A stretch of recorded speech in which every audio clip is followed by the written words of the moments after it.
So if you start by taking a look at just the square, if we have a square, each angle inside a square is 90 degrees. Each one is 90 degrees because it's a square. And then we also have these angles here that are on the outside of the square. So if I were to redraw just this portion right here, it would look like this. I'd have that, and then I'd have this and that. This is the part of the square right there. So we know that inside this square, that piece is 90 degrees.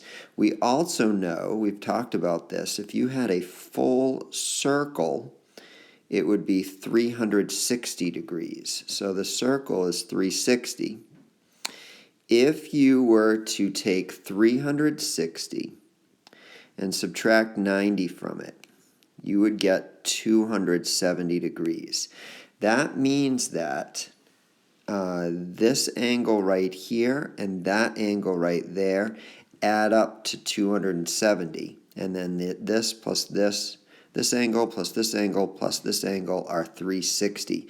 So what you're going to do is 270 divided by 2, and that gives you 135 degrees. And you can check this to make sure.